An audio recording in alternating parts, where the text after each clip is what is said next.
Rem threw the axe held in his left hand. In the instant his left arm traced a circle, the axe in his hand approached faster than an arrow. To Enkrid's eyes, it seemed like a vertical streak of light had flashed. His sense of evasion reacted, and his body moved accordingly. He raised his sword's blade forward, blocking the trajectory of the spinning axe. From the side, it appeared to happen the very moment Rem's arm moved. With a sharp sound, the axe bounced off to the side. His grip felt heavy. The force behind the thrown axe was by no means insignificant. Enkrid had blocked the axe thrown by Rem. As Rem's left hand brushed his waist, a small stone shot into the air. It seemed like a meaningless action. Wasn't it just tossing a stone upward?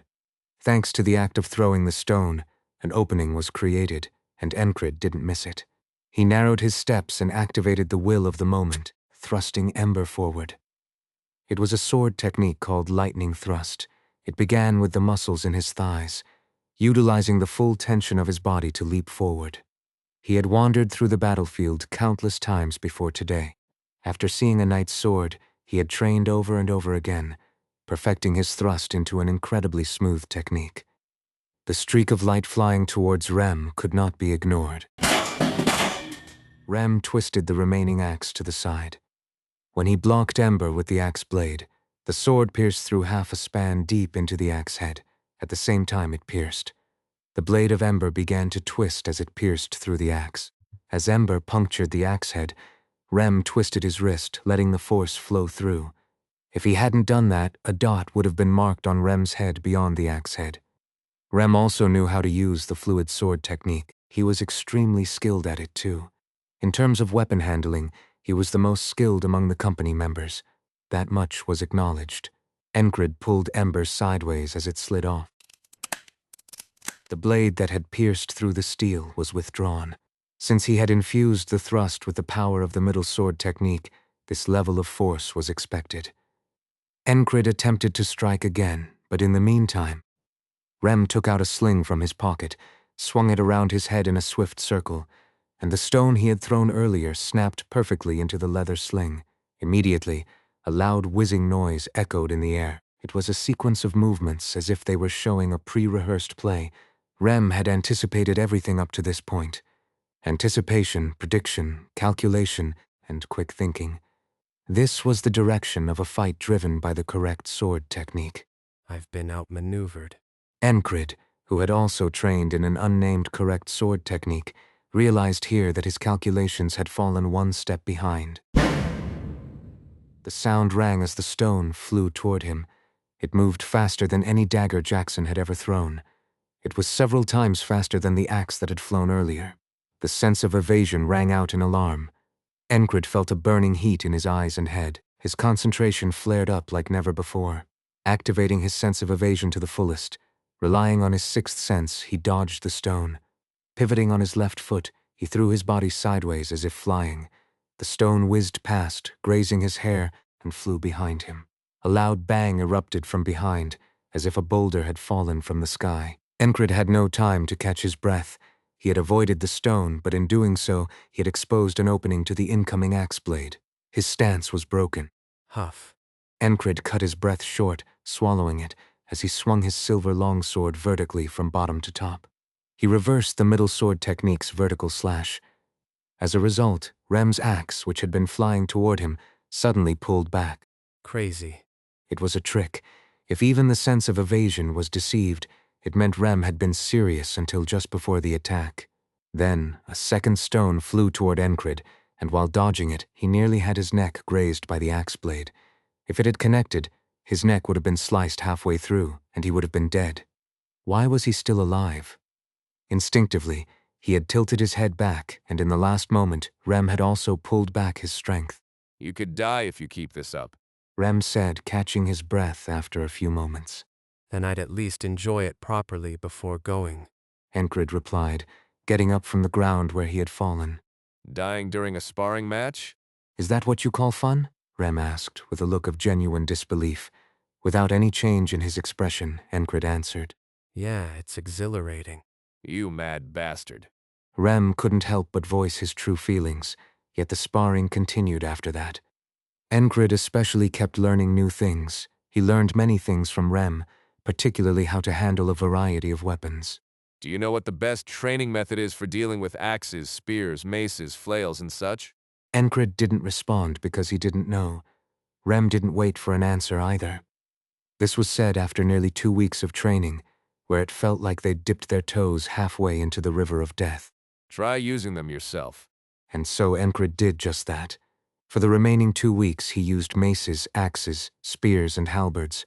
Rem was as proficient with all of those weapons as he was with axes. By now, Enkrid's experience level had far surpassed what could be called decent. He quickly picked up a few tricks and put them into practice. With the right know-how, mastering the basics wasn't that difficult. Wow, seriously? Is it always this slow? Rem expressed his frustration, to say the least. After that, it was nothing but repeated sparring, training, and more drilling. Still, Enkrid found the time to be incredibly valuable. In fact, he felt grateful for it, and soon, the time to put that valuable training to use arrived. It was something that had already been decided. So, there's this thing called the Grey Ghoul. It's dangerous. It was Kreis who had been running around busily. He had brought the issue to their attention. To be precise, it was a task connected to the central command that would earn them some merit, but the process itself didn't concern Enkrid. He was simply pleased that a real fight, something that sparring couldn't offer, had finally come. That didn't mean they were leaving right away. First, they had to finish what they were doing. The sparring hadn't ended yet, and today was the day to face Auden. Hold on, wait a bit. I'll finish up and be right there. It was a day in early spring, just after winter had ended. Kreis couldn't stop his commander. Then again, he didn't need to. Dealing with the ghoul wasn't an urgent matter. He stood by the brazier, waiting for Enkrid and his group. Though it was spring, the wind was still chilly. The warm heat from the brazier warmed his body. He felt drowsy. As he waited, Kreis thought that this would be the first step toward the border guard's own advancement. There were plenty of reasons to believe so. Kreis's eyes slowly closed, even as he dozed off. The words he wanted to say were organizing themselves neatly in his mind. The ferryman gazed beyond the ordinary, observing the human now bound and intertwined with him. He saw death again and again. It was a desperate struggle, a determination to die alone, even though there was no wall to fight against. In other words, it was simply madness, driven by training to the point where he no longer cared for his own life. Was it because he believed in the repetition of today's events? No, that wasn't it. You could tell just by looking. He was just a madman. But did he die? No, even at moments when he should have died, he barely survived. Was it skill or luck? The ferryman judged it to be skill. The combination of the opponent's skill and his own twisted what should have been certain death. Who could ever imagine a guy like this?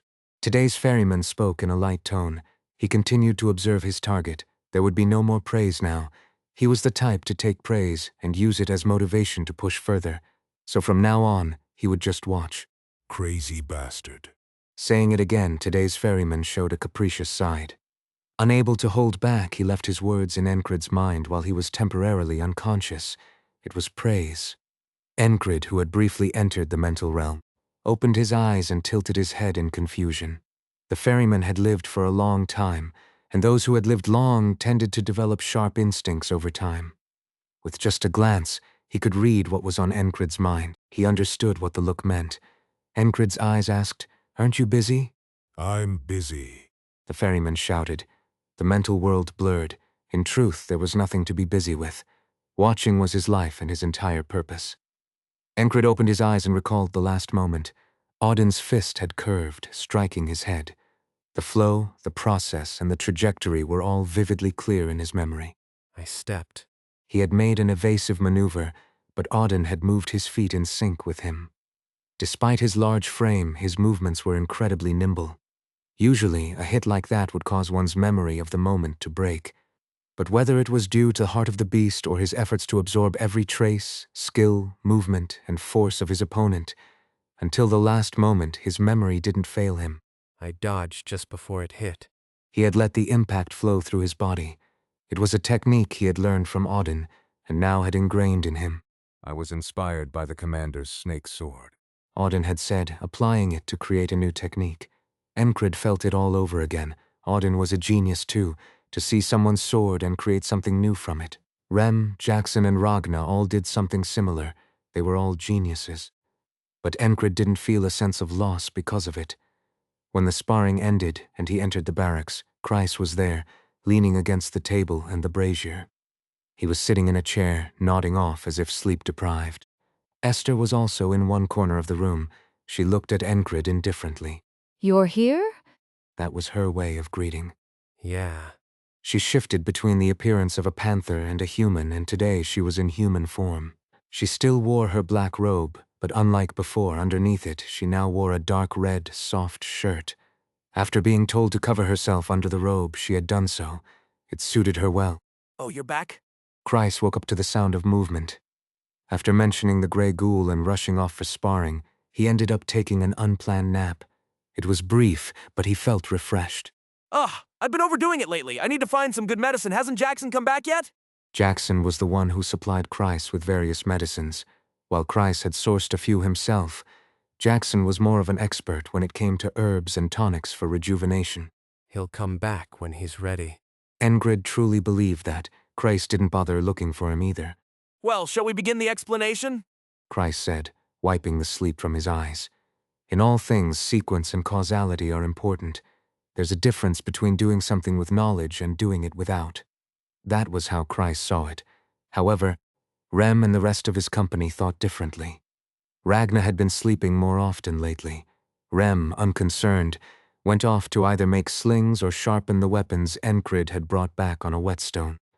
Maintaining one's weapon was a basic warrior's discipline, though in the past Rem seemed to have done it rather haphazardly, but now the situation had changed. The appearance of knights had changed everything. Rem knew about it too. If they show up, I can't just sit and watch. Where Rem grew up, there were no knights. Instead, they had what they called heroes. The word simply meant brave people. There were always reasons for such a title. Now that he thought about it, didn't some of the beast folk also call their outstanding members heroes? Not that it mattered to Rem. But what would happen if a knight appeared? To not be overwhelmed, what was necessary? The answer was the same as what Enkrid was doing, training and discipline. Rem did the same. Behind the scenes, he pushed himself even harder. Naturally, fatigue had built up. The past few months had been like a relentless storm, barely catching his breath. Never thought I'd work this hard in my life. Except for when he first picked up a weapon, he had never worked this hard, maybe even more than back then. Enkrid had improved so much that sparring against him wasn't easy. Every moment felt like walking on thin ice. One misstep, and he'd either lose or kill his opponent. At least teaching Enkrid how to use unfamiliar weapons lowered the danger level, but to be satisfied with that would be insane. Crazy human. Rem arrived at the usual conclusion and lay down. It was after he had finished sparring and had been to the bathhouse. The warmth of the hot water made him drowsy. Auden had left to pray, while Dunbachel and Teresa showed little interest. Esther, of course, had no interest whatsoever from the start. That left only Enkrid, though Kreis had expected as much. Since when had these people ever been attentive listeners? Kreis opened his mouth, addressing only Enkrid. At least the captain was listening, which was fortunate. If even he didn't listen, that would be a real problem. You know that danger surrounds the border guard, right? Kreis's speech was long, but Enkrid was an excellent listener. And though it was long, Kreis also knew how to summarize and get to the point. The gist was this. There were 3 areas near the border guard that were threatening, like demon realms, and one of them needed to be dealt with. It was a place called the Land of the Grey Ghoul, located southwest of the border guard, and its presence forced trade routes with the Western Territories to take a detour. That's the situation. There were also political reasons, specifically the internal reasons why this hadn't been dealt with until now. But Kreis wondered, Would they even listen if I explained it? Enkrid already looked disinterested. Ghouls. See, Enkrid was only interested in the monsters he could slay. Every time someone came looking for Enkrid, Kreis gave them the same response. We're preparing for an important battle next spring. There will be changes in the region, and it would be wise to prepare for them. What kind of changes? Once, a noble under Count Molson had asked this. It wasn't Viscount Bentra, who had clashed with them before. After the previous conflict, Bentra hadn't extended a hand of friendship toward Enkrid. Kreis figured it was probably due to lingering hard feelings from that fight. In contrast, Kreis couldn't help but be impressed by the audacity of Count Molson. After everything, how can he still ask Enkrid to join him? There were numerous problems that arose because the Count had turned a blind eye to certain issues. He had even secretly tried to undermine the border guard by sending his own people to threaten them. Though there was no direct evidence, Kreis was certain of it, and if they really wanted to, they could find proof. However, proving it wouldn't matter, since denial would render it meaningless. The border guard is going to expand. Kreis hinted that this was in preparation for extending their influence beyond the fortress and into the territories. Enkrid was the sword for that purpose. But was the border guard acting on its own to do something like that? They had already summoned Marcus, the former lord, and discussed the idea of rebellion. To expand their scale, they would need approval from the central government. In other words, the royal palace would be directly involved. If one of the local nobles took Enkrid away, it would be an insult to the royal court. Since Kreis had said so much, there was a need to back up his words with action. That action began with the extermination of the Grey Ghouls. Even though Kreis had subtly mixed political dynamics into his explanation, Enkrid showed no interest in such matters. Kreis finished speaking. There wasn't much point in saying more. Enkrid was already consumed with thoughts of the fight ahead. But Kreis wasn't worried that he would recklessly throw himself into danger. Enkrid wasn't that kind of person. He'll handle it. The captain would do his job, and Kreis would focus on his own. He was already doing just that. Playing around with ghouls now? The departure? Enkrid asked about the date. There's no rush. It'll take at least half a month, wouldn't it? Kreis thought. The Grey Ghoul had been a monster lingering there for a long time. Leaving it alone for another month or two wouldn't cause any major problems. Understood. How many troops do you think we should bring? Kreis estimated at least 2 companies. It was that kind of scale. Enkrid thought for a moment before replying. 1 independent company. An independent company. Currently there's only 1 independent company within the border guard. The Madmen Platoon. Is this guy seriously out of his mind? This wasn't a joke. He was dead serious. The low level of risk meant they could prepare for it accordingly. Now that the threat from Aspen was gone, it was doable. Previously, the constant danger from the Aspen forces meant they couldn't freely allocate troops. One reason was that Enkrid and other non-standard combat personnel had increased in numbers, but more clearly they now had the capacity to do so. Kreis could only express all his confusion and feelings in a single word. Huh? Is there anything to be surprised about? Enkrid had dealt with colonies of gnolls and centaurs before. If there's no need for troops to defend a fortress or protect a village, then dealing with a monster colony is surprisingly easy. That was the answer obtained through accumulated experience. Just strike the head and it's over. It's a simple principle, and it was true. Even the smartest scholars agreed that the best way to solve the Grey Ghoul's territory was to eliminate the leader. So what was needed? At least the strength of a knightly order. It would be even better if they had knights. That's the best method. But for now, there wasn't any severe damage. It was just an inconvenient area. The palace's stance was to handle it when there was some spare capacity, so there would be no knightly order sent. Though the palace could ignore the problem, Kreis couldn't. The situation had slightly changed. Detouring the trade route was a loss. A massive loss. It was a staggering blow. For the border guard, this was an issue that had to be resolved. For the future, the trade route needed to be maintained, and Kreis had already come up with several ideas for that. At least, that's what Kreis thought. Krona is leaking.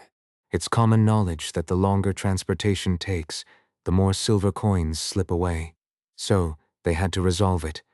Enkrid's status would rise even higher because of this, especially since it aligned with the royal court's requests.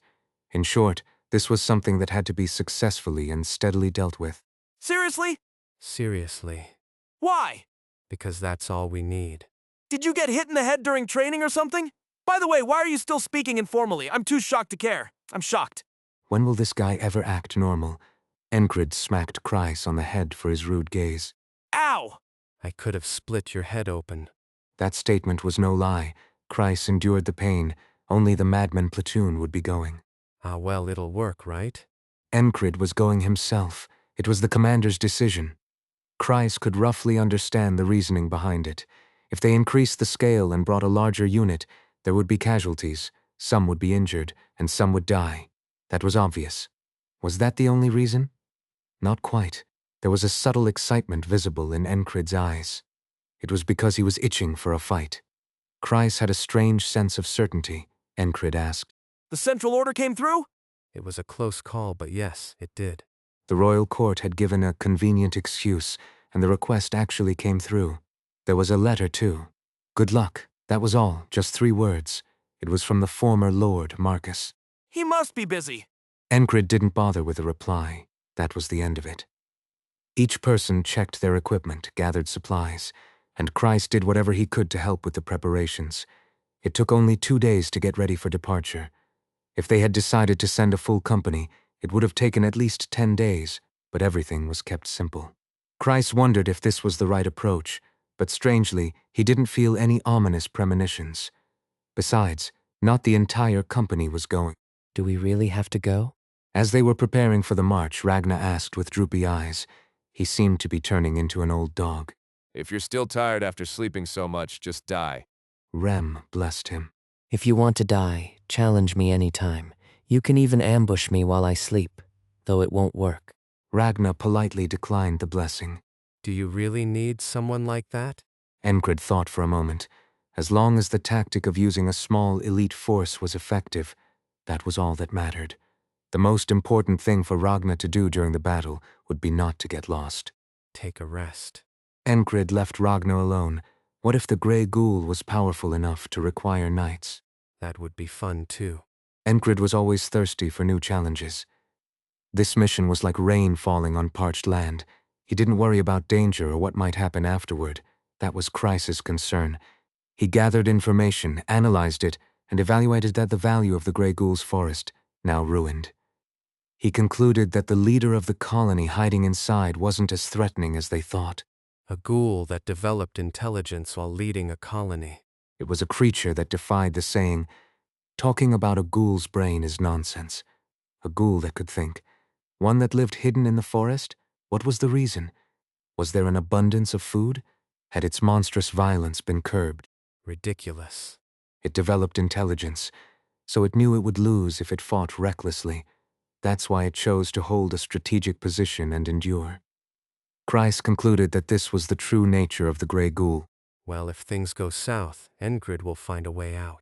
He had previously seen Enkrid navigate traps purely by instinct.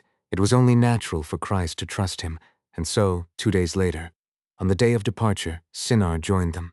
Aren't you busy? I am a fairy. What she meant was that she couldn't stand idly by while monsters defiled the forest. Fairies love the forest. Plants may not express emotions, but they are full of vitality. The vitality of the forest filled the body of the fairy with a certain power.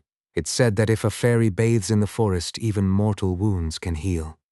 Of course, that's assuming the forest is healthy and lush. I swear on the name of the fairies, I will not forgive them.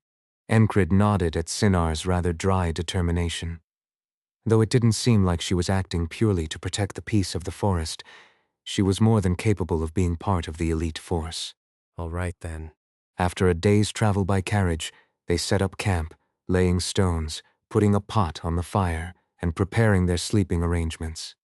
Up until this point, a squad had accompanied them to maintain the camp, keep the fire going, and stand guard through the night. On their journey, they encountered 3 ghouls. I'll take care of this. A soldier from Green Pearl led a squad to face the ghouls. It was spring, and the number of ghouls had increased, to the point that they could be seen even on the roads. There were rumors that the road had become even more treacherous for merchants traveling through. Hiya. The soldiers' battle cries echoed. Without taking a scratch, they killed the 3 ghouls. The first 2 had their heads cut off, and the third had its legs severed before being struck in the head with a stone thrown from a distance. The third ghoul was more agile than the other 2. Not all monsters are the same. There is a variation between individuals. The squad's tactics, which took this into account, were impressive. 2 of the more skilled soldiers used spears to stall the nimble ghoul. The spear and shield combination proved effective. Enkrid evaluated the squad's performance as decent. If they master the basics. The basics he had in mind began with running beside the river of death. In reality, they would be running through the plains of green pearl, but the effect was the same. When running, the river of death would come into view. It wouldn't be good news for them. After sleeping for a night, they traveled for several more days, detouring to approach the Grey Ghouls' territory. Including the squad, everyone marched well. Then we'll be heading back. Enkrid nodded at the commander, who saluted before leading the squad back. After sending the troops off, Enkrid surveyed the area. The forest exuded a sinister aura, and they set up camp in the clearing just before it. We'll head out in the morning. Fighting monsters at night is a foolish move. Agreed. Rem responded. No matter how confident he was in his skills, was it really worth taking unnecessary risks just for the sake of camping for one night? Enkrid wasn't that reckless. And so the next day, as soon as the sun rose, Enkrid, Rem, Odin, Dunbachel, Teresa, and Sinner entered the ghouls' territory. A low mist obscured their vision, and the gray hue of the trees further limited their range of sight. Beyond that, a sour and musty odor, carried by the fog, filled the air with a damp atmosphere. Just breathing here feels like it'll make you sick. Rem said, stepping on a crackling gray leaf. He was right. The air they inhaled flowed down their windpipes and into their lungs. Along the way, their heightened senses, honed through rigorous training, detected something impure in the air. Staying here too long would accumulate poison in their bodies. So this is the work of an intelligent ghoul. There must have been a reason the ghoul chose this place as its base. If not, it might have transformed the environment after making it its base. Naturally, they had already come prepared with this knowledge. They weren't lacking in information. However, the poisonous air was denser than expected. Someone weak would likely develop a lung disease within 2 days. Of course, the absurdly healthy Enkrid and the rest of the members wouldn't catch lung disease, even if they camped here for a month. These were people whose strength and stamina far surpassed that of ordinary humans. Grah. After inhaling the foul air a few times, ghouls emerged. Enkrid, relying on his sixth sense honed from sound alone, detected 6 of them. They came charging fiercely, kicking up dirt between the trees. Since Enkrid was at the front, he naturally stepped forward. With his left thumb, he slid the lock that held the sheath and sword together. Then, grabbing the sword with his right hand, he sharpened his senses further. The ghouls had flat nostrils, skin close to a dark gray, and well-developed leg muscles with long arms. The claws at the ends of those arms curved forward, and letting them dig in would cost significant chunks of flesh. Black eyes, devoid of pupils, traced dark lines through the gray forest. He saw everything, heard the sounds of their approach, and calculated their speed within his realm of intuition. There was no need for a fast sword, a flowing sword, or even a heavy sword. Enkrid trusted that the silver weapon in his hand would more than do its job. Moreover, since they had come to capture the leader of the Grey Ghouls, he intended to conserve his strength. Optimal movement and minimal steps, the key to achieving that was accelerating his thoughts. The quickness of his mind, the acceleration of thought, further advanced Enkrid's correct sword technique. No, it didn't stop at advancement. Rem's beast-like instincts had accurately identified what Enkrid was lacking, and sparring with him had helped Enkrid develop those areas. Enkrid also knew well what his weaknesses were. Recognizing your shortcomings is how you improve. That was advice from a mercenary he'd met in the city. The mercenary wasn't a sword instructor, but he had shared various pieces of practical combat advice, and it had been helpful. Enkrid had always taken the wisdom of battles and life that he had gathered piece by piece, tested and experimented with them in his own body, and turned them into experience. He had always done it that way. This time was no different. Whether he was experiencing a knight's sword or sparring with Rem and the others, it was all the same. Enkrid focused on filling the gaps in his abilities. It was time to show the results. 3 ghouls on the left, 2 on the right, and 1 leaped into the air. The sound of ghouls snapping thin branches ahead reached his ears, and just as their claws and gray bodies filled his vision, Enkrid moved. As always, it began with his feet. Using his left foot as a pivot, he drew his sword with his right hand. The first target was the one attacking from above. He connected point to point. Then smoothly he linked all those points into a line. Slash, rip, thud, thwack. He split the ghoul coming from above in half with a vertical strike. then reinforced his left hand while his right hand pushed the sword to the left. As he pulled his right hand back, Enkrid swung his sword leftward. The two ghouls' heads that were caught on the extended blade were split diagonally. The first one was sliced from its right eye down to its skull, and the second one had the top of its head completely blown off. Black blood and brains splattered into the air. In the midst of this, Enkrid shifted his pivot to his right foot, twisted his body slightly, and drew his gladius with his right hand. He thrust it twice to his right, then twisted his wrist to strike the remaining ghoul's head with the flat of the blade. It seemed like a series of complex movements, but everything was executed within a single breath. As if rehearsed, each move was seamlessly connected, honed through countless repetitions of training. All those sparring sessions really paid off. The most important way to refine the correct sword technique is through experience, and experience was something Enkrid didn't lack. On top of that, he had added sparring and effort. That was why. Here, in this moment, Enkrid displayed his fourth sword technique. The first was the snake sword, the second was the lightning thrust, the third was the crushing sword, and this was the fourth. The recent battle made the ghouls seem almost foolish.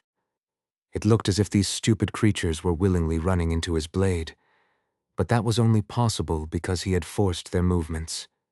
From the timing of his steps, to the angle of his body, to the positioning of his hands, everything made the ghouls rush at him from a single direction. Enkrid named this the trapping sword, a correct sword technique that restricted the opponent's movements. Normally, swordsmanship should be slightly adapted to fit one's own body, but Enkrid had gone further than that. He was continuously creating new techniques. What Enkrid did naturally was in fact the most ideal path. It was the path toward becoming a true knight and mastering proper swordsmanship. Rem watched Enkrid and knew he had contributed quite a bit to his growth. Moreover, he knew just how much their current work would help him, so he offered a brief word of congratulations. Playing around with ghouls now, huh? Enkrid nodded in response to Rem's blessing. Let's keep going. This was just the beginning of a new technique. No matter what Rem said, Enkrid's desire to swing his sword a little more, to train a little harder, came first. Save some for me. Dunbachel grumbled, but over the next 6 ghoul attacks, no one else in the group had a chance to lift their weapons. What is the quick-wittedness of the fourth sword? It was akin to the acceleration of thought. After absorbing the information scattered around, one selectively chooses the most efficient and rational action. The process of bypassing unnecessary information and determining what is needed required clear thinking. As this sped up, the ability to visualize the shape of the fight also became extraordinary. Enkrid found this more enjoyable than when he learned other sword techniques. Even if the sword twisted like a snake and struck softly, the essence was that a blade was still a blade. It was the fluid sword, the flowing sword. The beauty lay in the counterattack, and it was a swordsmanship that had meaning only when that was achieved. Learning this was equally enjoyable. How about the lightning thrust? How could the process of acquiring the will to accelerate in the moment not be exhilarating? The process of learning is always bound to be enjoyable. The same goes for the crushing sword. It began as a way to endure a knight's sword, and was a sword technique that started with Ragnar's question: how does one cut through a lightning strike? The answer found through the process of questioning was to stare at the lightning and avoid it before it struck. In other words, to thrust your sword before the opponent could swing theirs. In that case, the sword you thrust forward would become a lightning rod. Though you can't cut through lightning, you can deflect it. In fact, Enkrid even proved this. A knight's sword was no different from the natural calamity that is lightning. The snake, the lightning, the crushing. The process of mastering these 3 types of swordsmanship was different, but the form of joy was similar. All of them were techniques trained into the body with a single purpose. In that respect, the correct sword technique, the trapping sword, was somewhat different. You can integrate other techniques. His calculations and thinking were stimulated, and his focus surged like never before. If the first 3 sword techniques were like dots, then this new sword, beginning with the correct sword technique, was like an unbroken line. He glimpsed hidden intentions in the spaces between the rushing ghouls. As extreme focus permeated the correct sword technique, It felt as though he could see a step ahead into the future. To counter what he could see, he could use the snake sword. To act according to his intention, he could crush the opponent. If he wanted to shatter the opponent's intentions from the very beginning, he could thrust first. Ah, Enkrid marveled inwardly. The trapping sword is a sword that follows precise calculations, and within that, techniques are layered. Even after devising the trapping sword, there was still a sense of lacking.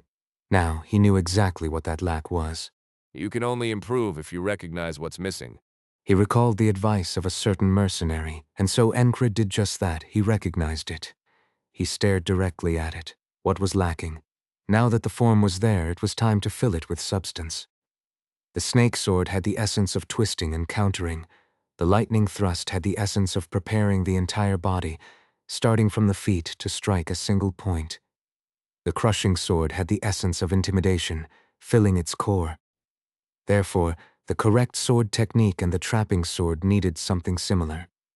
The core didn't necessarily have to come from another sword technique. There was no need to create an entirely new sword technique. The key was that it required something at its core. that's it. The realization brought joy, and that joy filled him with euphoria. What could be more enjoyable than this?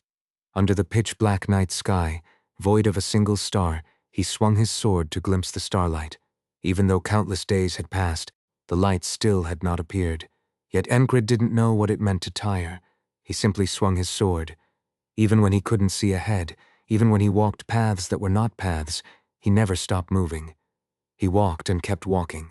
He forgot what it meant to tire and continued his steps, and so he kept swinging his sword. What was it like when the curse of today was given? There was no particular need to verbally resist the ferryman who sang songs of despair. He had no fear of living through today again, so once more he swung his sword. How could this not be thrilling? Now he could see the starlight, the path was opening, and even though he was no longer repeating today, moments of realization still came to him, and that brought him immense joy. Well, aren't you excited? At least you're not drooling, thank goodness, brother. The wandering Teresa will help you.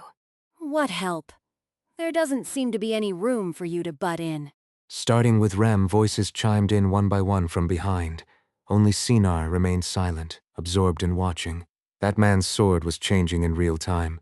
The sensitive senses of the fairy picked up on every single shift. No. The moment Sinar felt the changes, she heightened her awareness even further.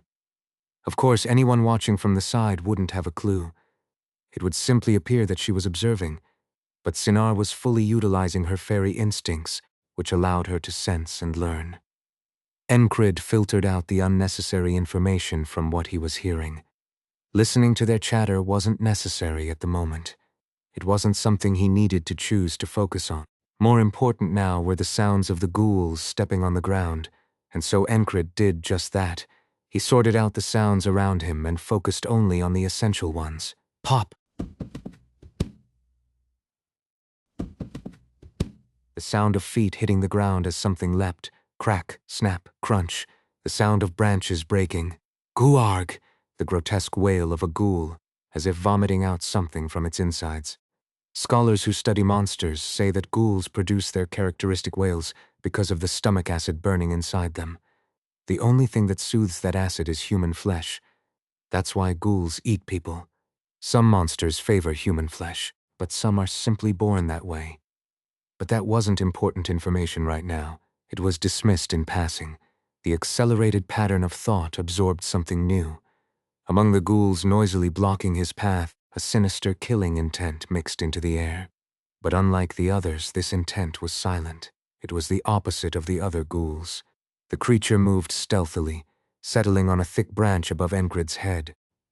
The branch lightly sank under its weight with a faint crack, but with the ghoul pack charging right at him, there was no reason to spare any attention to what was above his head. Enkrid gripped a silver longsword in his right hand and held Ember in his left. Then he filled the trapping sword with its essence. Wish, thud, swish, stab, swoosh, crack, slash, thud. It was rhythm. The blade danced in perfect rhythm. The silver longsword slashed, cut, and cleaved. Ember stabbed and withdrew. The two swords sang a single melody in unison. The trapping sword used this rhythm as its core, trapping the enemy within its frame. Within that frame, The ghoul horde were merely moths rushing toward their deaths. Oh. Rem muttered in a small gasp of admiration. Dunbachel, in the meantime, subtly lifted her head. Something had rung an alarm in her instincts. Auden and Rem didn't even bother to look up, but starting with Dunbachel, Teresa too raised her head halfway. Is there something there? Teresa also felt a sense of unease. Enkrid appeared absorbed in swinging his two swords. The rhythmic sounds of tearing flesh and echoing noise filled the air in quick succession. Above. Teresa shouted reflexively, but then stopped. Whoosh! Something dropped from above. It was a creature about half the size of a typical ghoul. Although it had the same grayish body, its right arm was abnormally long, and the claws on that arm were twice as long and sharp as those of other ghouls. It looked as though 4 nails, sharp as spikes, had grown out of it. No sooner had its form registered in their eyes than it vanished. The moment it appeared, it lashed out with spike-like claws, leaving an afterimage in its wake. The creature dashed down from the branch, and Enkrid, who had been swinging his silver longsword in precise rhythm, sped up by just half a beat, slashing vertically with perfect timing. He drew a vertical circle with his sword, using his head as the axis. The blade split the charging, strangely shaped ghoul diagonally. A silver line sliced through its head, down its torso, and between its legs. At the same time as he swung the sword, Enkrid sidestepped. Even the sound of his feet pushing off the ground and landing was in rhythm with the fight. He already knew. Teresa closed her mouth. He was ahead of her. Come to think of it, Rem and Auden had also known, and it seemed the captain was aware of it too, so she said nothing further. Enkrid wasn't lost in his swordplay, drooling mindlessly. He was calculating and recalculating, all the while adding to his understanding that there was no need to be strictly bound by calculations. What if I can't calculate? He could trust his instincts. He had the weapons for it. The sense of evasion, layered with intent, would suffice. More than 20 ghouls were rushing at him, and a dangerous strike came down from above like a deadly dagger. For an ordinary soldier, it would have been certain death. The fact that these ghouls were using diversion tactics would have overwhelmed ordinary people, but neither Enkrid nor his companions had been ordinary for a long time. Watching Enkrid's fight, Dunbachel couldn't contain herself any longer. I can't stand this. She erupted first. With the sharp sense of smell characteristic of her beast-like nature, she caught the scent of hidden ghouls within the forest. Charging out, she moved to Enkrid's left. Aren't you going to stop her? Teresa watched and asked. Her tone was calm, but there was a hint of impatience, though it was unclear why. Enkrid split the last ghoul's head slowly, in a beat 2 counts behind, and answered while swinging his sword. The ghoul's skull cap flew into the air. What? Enkrid's voice rang out. Isn't Dunbachel jumping in? Were you just planning to watch? It was a misunderstanding. She thought Enkrid had claimed all the prey for himself, saying he would cut down everything, but that wasn't the case. Enkrid was simply enjoying himself, reveling in the thrill of the fight. Now, he was filled with satisfaction, and Dunbachel charging into the fray?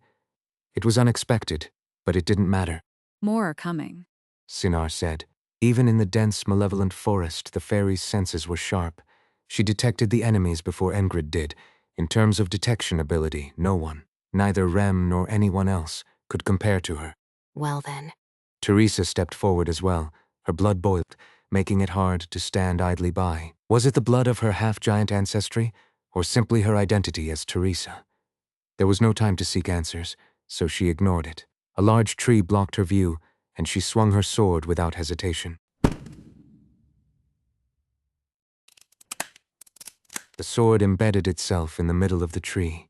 Teresa realized the tree was tougher than she had expected. Though not as strong as iron, it was compressed and incredibly dense. So, she applied more strength. Hup. With a shout, her arm muscles swelled with a cracking sound, and the tree finally split. As the tree began to tilt forward, Teresa struck it with her shield, redirecting its fall. With a loud crash, the massive tree, 3 times her size, tipped forward in a new direction toward the rushing ghouls. May the Lord watch over you. Teresa recited a prayer as she watched the tree fall. You have been granted a chance to reflect under his gaze. Auden finished the prayer. He had always liked the prayers Teresa chanted. Teresa didn't hide the heat rising within her as she glanced at Enkrid. Her sharp fangs gleamed in her smile. It was a physical change that had emerged as she trained the blood of her half-giant ancestry. Her fangs were sharp. She then swung her arms like a windmill. With sword and shield in hand, Teresa crushed, slashed, and broke the charging ghouls. Teresa's laughter echoed loudly through the forest. Weren't we supposed to be doing a stealth mission? If that gray ghoul hears that laugh and decides to charge at us, great. If it runs away, even better. Enkrid responded to Rem's comment. He was right. If it came out to fight, they'd save time searching for it. If it fled, they wouldn't have to fight it in its fortified environment. Either way, it was good. That's a valid point. Rem nodded. Disliking the effort of thinking and being foolish were two different things. Rem understood Enkrid's words well. But it won't go exactly as Brother Captain intends. Auden chuckled softly from behind, as usual, and he too was right. Where Dunbachel had charged in, there were plenty of ghouls with long claws like the assassin ghoul from earlier. On Teresa's side, she was facing a ghoul nearly 1.5 times the size of the others. Its gray flesh was tougher than that of normal ghouls. It usually takes 2 or 3 spearmen to handle a single ghoul. But the ones inhabiting this forest were even more troublesome. Considering the diversion tactic from earlier, even a well-trained platoon would have had to suffer critical damage. Enkrid and his companions weren't a knightly order, but they had combat strength on par with one, allowing them to fight like this. It's not boring, so that's good, isn't it? At Enkrid's words, Rem nodded again. That's also true. Rem, feeling restless, stepped forward. Wheesh! He pulled out a sling and began twirling it above his head. Soon, ghouls lurking in the shadows, waiting for an opportunity, or even ones that could be called commander-class ghouls, along with an odd ghoul with yellow eyes, sprang out, but to no avail.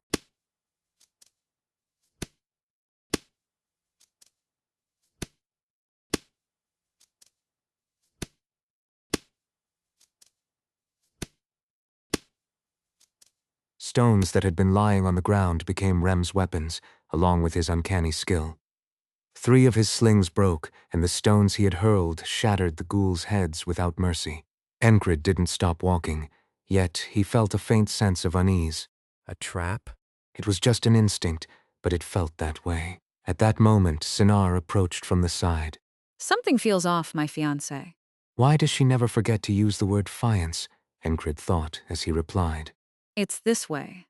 The fairy's sharp senses and his own instincts pointed to the same place. There they would find the ugly ghoul who ruled as the king of this area. Enkrid's steps headed in that direction. He could subtly sense the enemy's intention. They're opening a path for me. The intention was subtle, but the desire was clear. Looking closely, he could see it plainly. Instead of highly dangerous ghouls, there were regular ghouls in his path.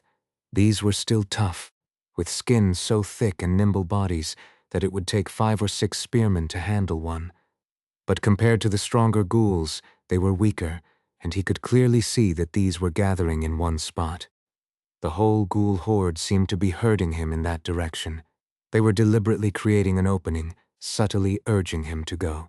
How ridiculous. Rem muttered from behind, clearly having noticed as well. It seems our ghoul brother is quite eager to meet the father.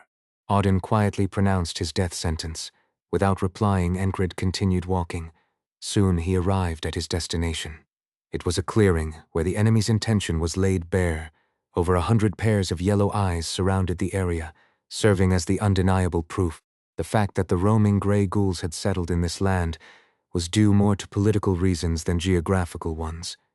Naturally, the Border Guard Reserve Unit hadn't gone out of its way to hunt down monsters and beasts, so they could survive. Why should I? According to the previous Border Guard Lord, who had left before Marcus, hunting monsters like gray ghouls was an unnecessary measure and a waste of military strength.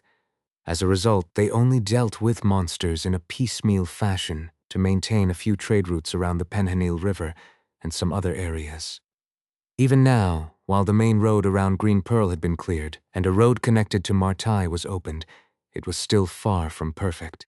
Is someone tossing monsters somewhere? This was one of Marcus's complaints when he took office. Tossing monsters referred to the act of luring hordes of monsters to a neighboring territory. But of course, that wasn't happening. Still, his complaint was understandable. It looked as if the monsters were endlessly pouring out of some bottomless pit. When the northern settlement of the border guard was established, a Knoll colony even appeared. Even though a cult had been involved, it was only possible because they had the capacity to handle it. This showed just how many monsters existed in this region. It also meant that the area around the border guard wasn't exactly an ideal place to live.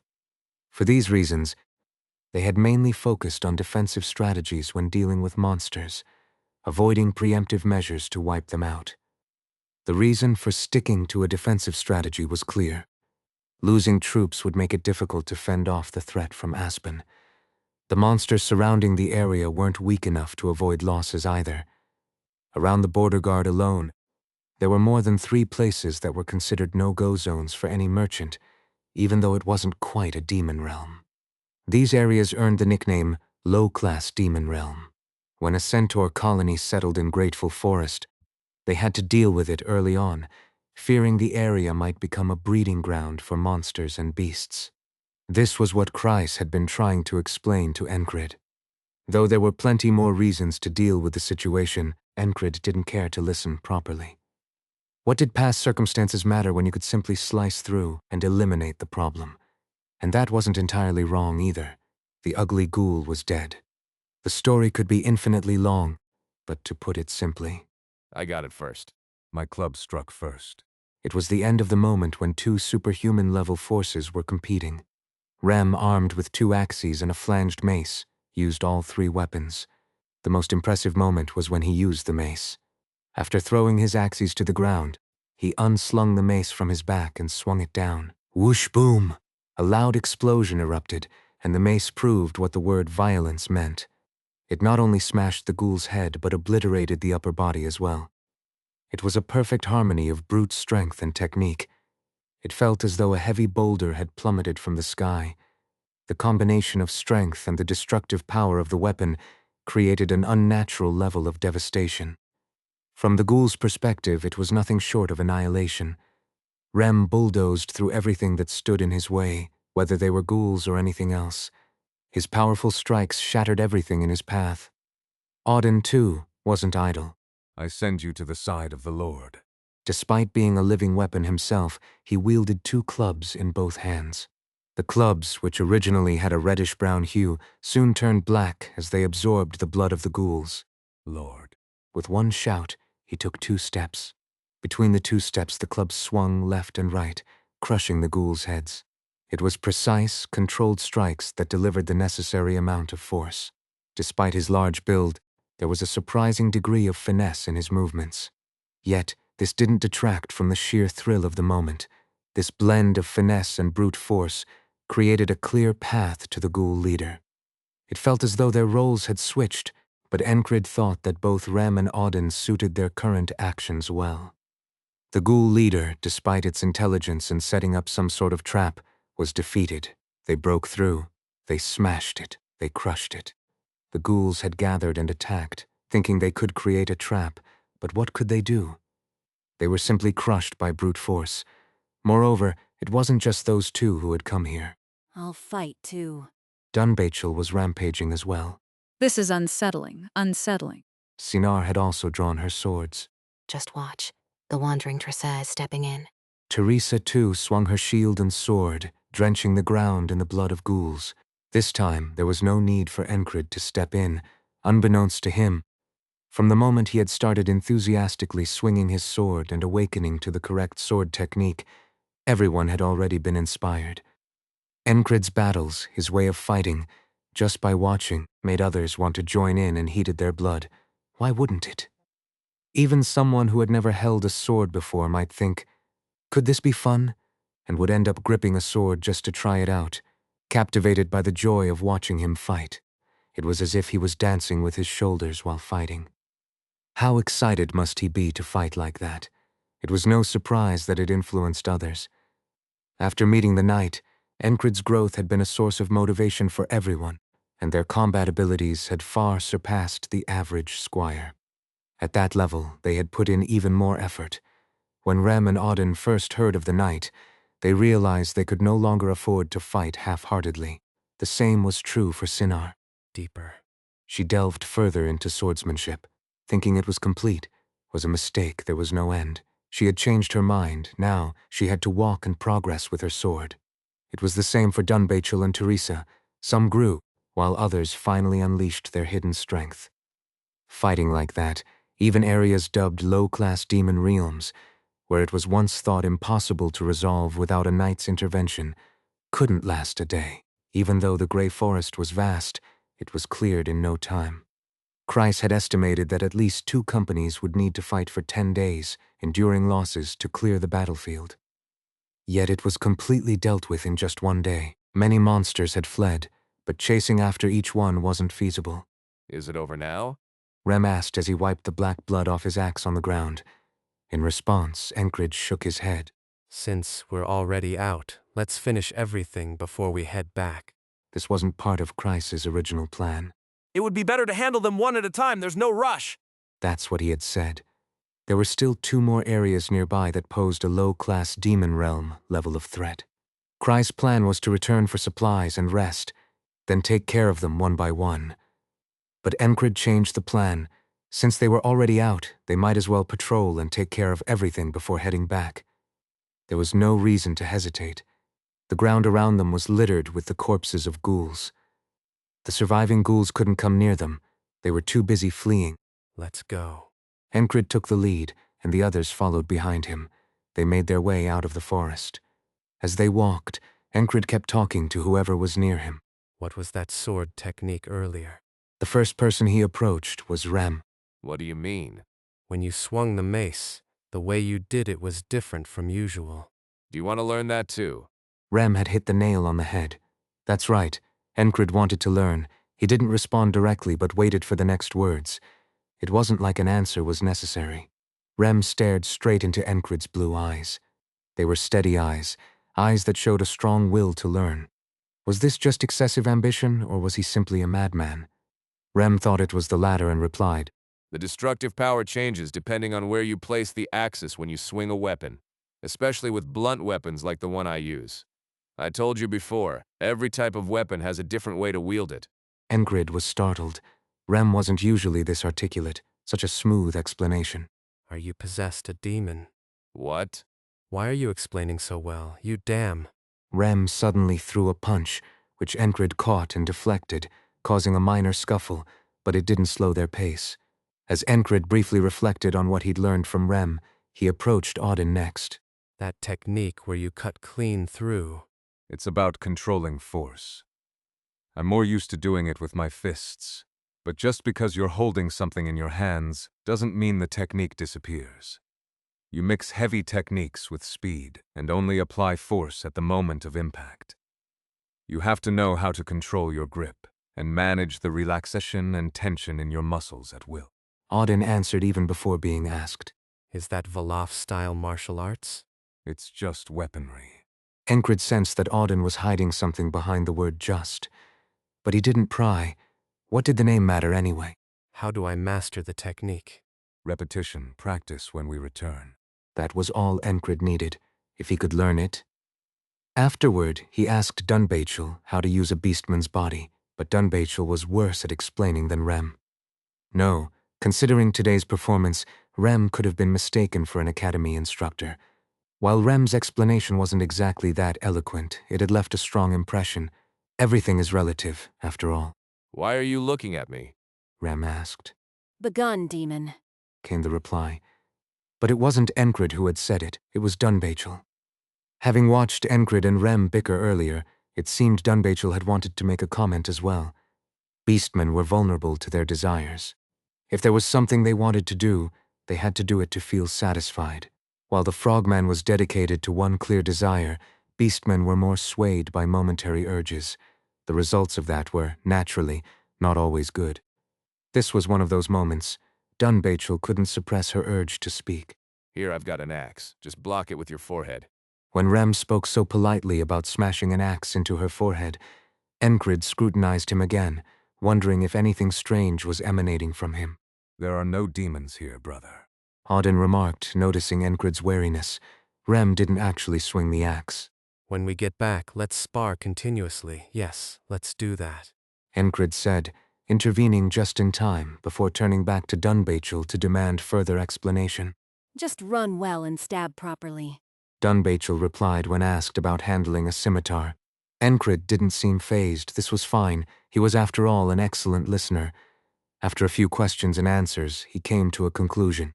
A sword technique that uses footwork and the whole body to strike. It was a style that utilized the movement of elastic muscles. At the start, it was quick, like a light sword, but since the attacks carried weight, the finish was more like a heavy sword. Such was the nature of the swordsmanship. I don't know the name. I learned it as a child and refined it in my own way since then. With Rem's involvement in Dunbachel's training, her swordsmanship had improved drastically. Enkrid had heard and seen parts of that swordsmanship and felt it was worth learning. It wasn't something that could be fully learned just by words, though. Enkrid continued walking. Is there something you want to learn from me as well? Teresa asked. Her skills in wielding a sword and shield had always piqued Enkrid's interest. When they returned, getting a shield to learn from her might not be a bad idea. If you seek to learn, then the path is before you. Teresa said. It was a saying from the Holy Scripture. She had been following Auden around so much that she'd even picked up his mannerisms. A shield is a tool for blocking, but depending on how you use it, it can also be an excellent blunt weapon. Teresa spoke well, and Enkrid was grateful for that. As they exchanged questions and answers, they noticed on the map that they were nearing their destination. A swamp appeared before them. Bugs? Dunbachel asked. Enkrid nodded. The pale green swamp was a treasure trove of herbs. It was home to a wide variety of plant species, both terrestrial and aquatic, as well as many amphibians and reptiles. A fertile land. Sinar remarked, her eyes gleaming as she gazed at the swamp. She dealt with poisons and medicines, and for someone like her, this swamp was of immense value. This was why Kreis had been so adamant about reclaiming the land. We must reclaim the swamp. We can't allow monsters to take it. This is a wish that belongs to everyone born on this land who calls it home. Kreis had fervently argued. What is this, a herb-growing area? Enkrid asked. Yes! Kreis replied, his passion unfeigned. If we restore just this area, we could not only secure a trade route, but also develop special products. Of course, we'll have to persuade some decent alchemists to join us. Although Kreis said persuade, he really meant convincing them to come willingly. Recruitment was one of Kreis's specialties, just like acquiring goods. That valuable swamp now lay before them. The problem was that someone had already claimed it. There are way too many of these bug bastards here. Rem muttered under his breath. The bugs were the real masters of this place. There are countless types of monsters, and this was one of them. An insect monster, wheeing.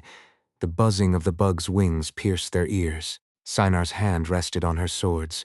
Dozens of flies, each about the size of a fingertip, flew right at them. They were blood-sucking flies. Sinar drew her blades and sliced through the air and the flies with precision. Her strikes weren't too fast, nor too slow, but they flowed smoothly and continuously. Each strike was more delicate than the last, showing an impressive finesse. The sound of slicing air echoed from her fairy blades.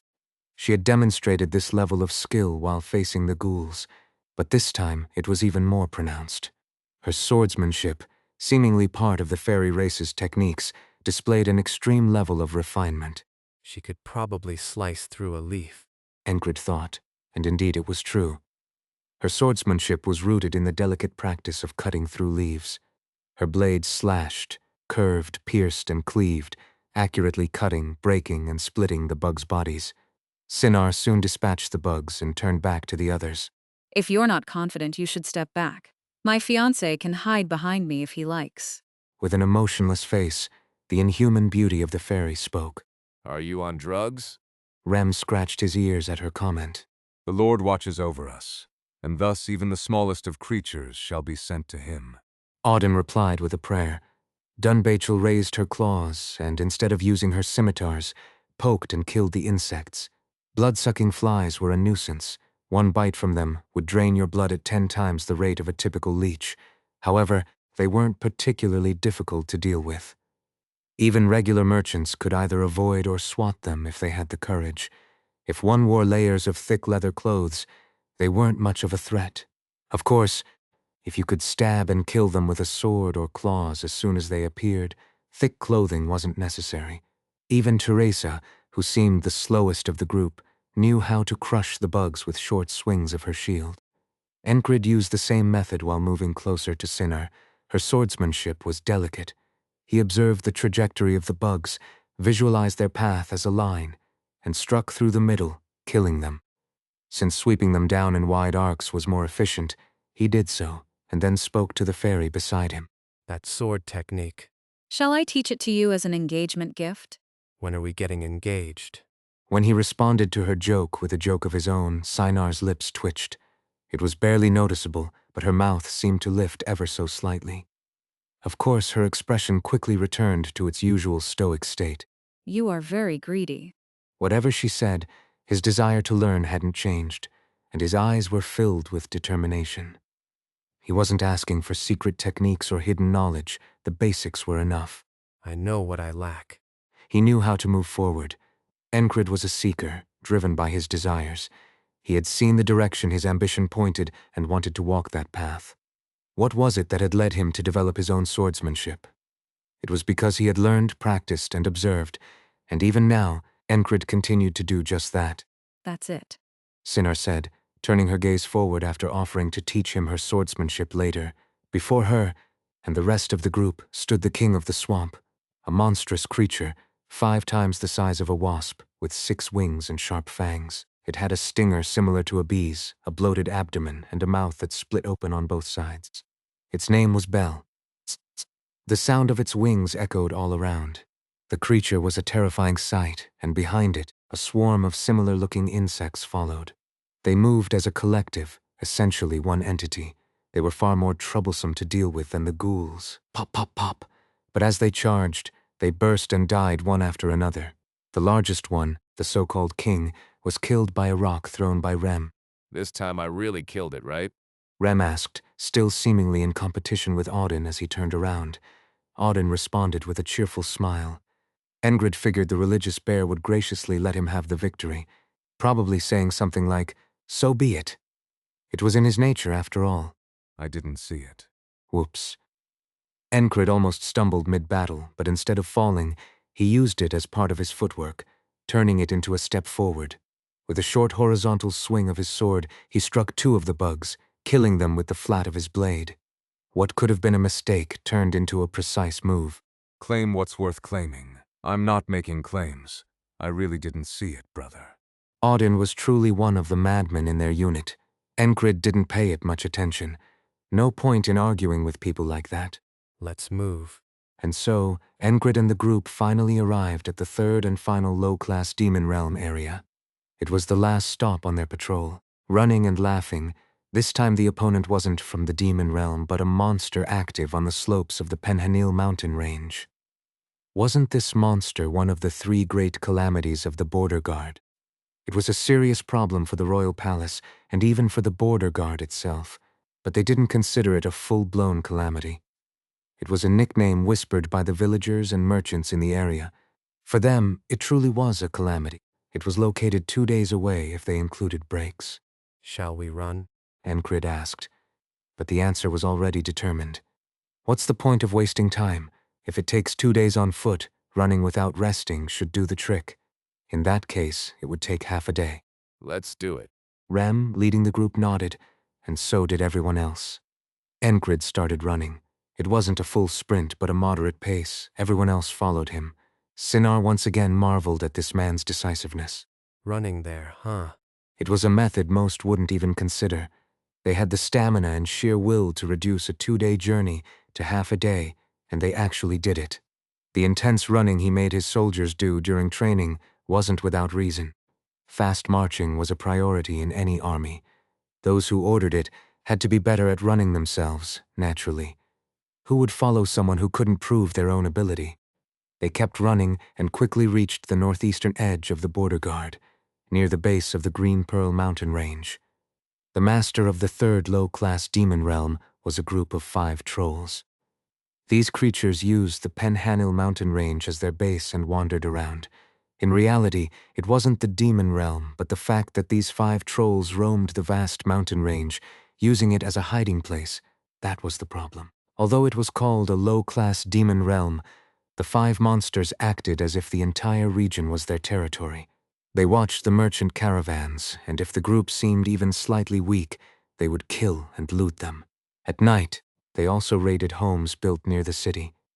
Last year, 3 merchant groups were wiped out. These creatures had an uncanny ability to spot when the number of escorts was even slightly insufficient. On the other hand, if you chased them down with a well-prepared team, they would vanish like smoke. They were a monstrous group of natural hunters. According to those who had seen them, they were armed with sturdy wooden clubs and camouflaged themselves with foliage. These were intelligent monsters that knew how to hunt. Such creatures were the most troublesome to deal with. Even finding them was a task in itself. Enkrid recalled Chrysa's words. It was about how to deal with the 5 troll brothers. We'll probably lure them out with bait. Naturally, Chrys had a plan in mind. Too complicated. Enkrid thought. Can you track them? He chose a simpler method. He asked the question while looking at Dunbachel. I can't do it by smell. There's a nasty mix of odors. Beastmen were born trackers. Their sense of smell was even more acute than that of the fairies. However, Dunbachel shook her head. The troll brothers masked their scent by scattering their waste all over the mountain range and smearing sap on their skin to blend the odors. If I keep tracking, I could eventually sort out the smell. How long will that take? Well, maybe a month. She wasn't sure it could take more than a month. I'll track them. Rem stepped forward, casually picking at his ear while scanning the edge of the mountain range. Enkrid didn't know much about Rem's past. He knew a little, but not in detail. However, if Rem said he would do something, it meant he could do it properly. Enkrid himself had some experience with tracking and bounty hunting, but just because he'd done it didn't mean he had better skills than others. He had only learned the basics. In the past, the tracking skills learned from a hunter named Enri at Green Pearl would have been more helpful, but even that wouldn't be enough to instantly find the 5 trolls that had been on the run. These 5 monsters didn't fall under the general category of typical creatures. Just as not all humans are the same, monsters are all different too. Not all ghouls are the same. The same goes for bell insects. Why would the human-faced dog be any different? There is variability among individuals. Among them, these 5 trolls seemed specialized in hiding and hunting. I'll chase and drive them out, so you just kill them. Rem spoke simply and casually, but it was neither an easy nor simple task. I'll help too. Sinar promptly offered. Fairies are specialized in the environments where they were born and raised. For her, forests and mountains were easy environments to operate in. For example, if she had met that knight back in the forest, she wouldn't have been so easily overpowered. She wouldn't have been able to beat him or overpower him with brute strength, but at least she wouldn't have been taken down easily. Every battle is unpredictable until you clash swords. Sinar realized this as she looked at Enkrid. He never gave up, even when the outcome seemed inevitable. Thinking back now, maybe that was why she liked him from the start and suggested they spar right away. No need. Rem shook his head. Their methods were different. If Sinar joined, they'd need time to synchronize their movements. That would be a waste of time. Sinar nodded in agreement. If Rem said he could handle it alone, then that was enough. Even if the trolls were exceptional, this group was beyond exceptional. How long? Enkrid was starting to smell musty. Spring had come, but the mornings and nights were still cold. He washed his face, hands, and feet, but hadn't bathed his body. It felt unpleasant. He wanted to finish this quickly and return. Enduring discomfort, including the smell, was possible, but not bathing made them more susceptible to disease. So, bathing was important. Everyone likely felt the same, except for Dunbachel. Despite being a beast woman with a keen sense of smell, she disliked bathing. The fact that those 2 traits coexisted baffled Enkrid, but he had no way of convincing her otherwise. In the end, he'd have to force her to bathe by sheer strength. The rest of the group, however, agreed with Enkrid. Light a fire and relax. I'll finish before dawn. Rem said as he began walking toward the mountain range. It seemed like he was walking slowly, but before long he had completely disappeared into the forest. Let's grill some jerky, Enkrid said, watching Rem vanish. Rest time should be used effectively, after all. Let's do that. Auden and the others also found suitable spots to settle down. Sinar dug a hole beneath a large tree and filled it with dry leaves and other kindling. Thanks to her habit of gathering dry twigs whenever she saw them, there was no need to search for kindling separately. Traveling is easier when you're diligent and well prepared. In that regard, everyone was a prepared traveler. Even after the squad that had come to greet them left, none of them experienced any discomfort with camping. There wasn't a single person here who hadn't roamed the continent at least once. Everyone took care of their own tasks. Auden brought back a long branch and stripped the bark with a swipe of his hand. It was always a fascinating skill to watch. The skewers he made were cleaner than if they had been washed with water. Meanwhile, Dunbachel sniffed the air and ventured into the forest at the edge of the mountain range, returning with a few squirrels. At this point, Enkrid took over. He pulled a small pot from his backpack, and while Dunbachel skinned the squirrels and drained their blood, Sinar started a fire. She dug a hole and lit a smokeless fire, another skillful trick of the fairy. Fire is truly mystical, she said. Enkrid found it odd since she was always the one warning everyone to be cautious with the flames, yet now she spoke of its mysticism. Enkrid placed the blood-drained squirrels into the pot, then pulled out a clean cloth and began mashing them whole. He crushed everything, including the brains and intestines, then sprinkled a bit of salt and pepper, forming the mixture into meatballs. After that, he poured just enough water from his canteen into the pot and set it over the fire to boil. Once the water started boiling, he added the meatballs along with some torn pieces of seasoned jerky. The jerky served as a natural seasoning. As the broth reached its peak, a rich aroma filled the air. This was a recipe he had learned from Rem. It was said that the Western tribes could eat an animal from head to toe. Looks good. Auden smiled, more warmly than usual. No matter how inhuman your strength, you still need to eat well. Enkrid believed this. Even a knight feels hunger, right? Willpower is remarkable, but it doesn't solve hunger. The more muscle training adds to your body, the hungrier you become. Let's eat. The well-cooked squirrel meatballs, along with the jerky and seasoned broth, were excellent. With the first bite, the flavors filled his mouth. There was no unpleasant taste, just pure umami. The tender meatballs and warm broth warmed his insides, and the softened jerky was satisfying to chew. It had become a stew worth eating on the spot. It really clings to the tongue, Dunbachel remarked. Everyone agreed. Enkrid drank the broth and chewed on the meatballs. The umami and rich flavor of the meatballs were complemented by the jerky, which asserted its identity in the dish. It wasn't bad at all. He wasn't particularly gifted in cooking, but he had eaten so much good food over time that his skill in making things naturally improved. Everyone ate their fill. Afterward, they kept warm by the fire and passed the time. Enkrid, reflecting on what he had learned from each person, repeatedly gripped and released his sword. He was currently pondering the weapon technique that Auden had just taught him, a method focused on cutting with precision. The key is grip strength, he thought. Loosen the grip, then apply force at the moment of impact. It's more about transferring power than speed. Thinking about it again, it was a difficult technique to break down into precise categories. You can't describe everything in the world as straight, heavy, deceptive, fast, or soft. The swordsmanship pioneered by the past genius Leonesis Oniak has since branched off in many directions. Some even reorganized the sword techniques in their own unique ways. This technique seemed like something that had evolved in a similar way.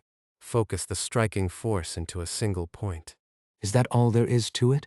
Then how do you concentrate the force? What exactly is the striking force? As he pondered, more questions arose. Instead of asking for answers, Enkrid immersed himself in solitary contemplation and research. It was difficult, but he felt he was beginning to grasp it, however roughly. It was different from before. He was now at a level where he could create his own sword techniques from his experience. He had even touched upon the fragments of will. Enkrid had reached a point where his past talent was no longer a relevant topic of discussion, but that didn't mean he understood all the principles. He had faced a knight's sword before, but he hadn't grasped everything behind the blow. Does that matter, though?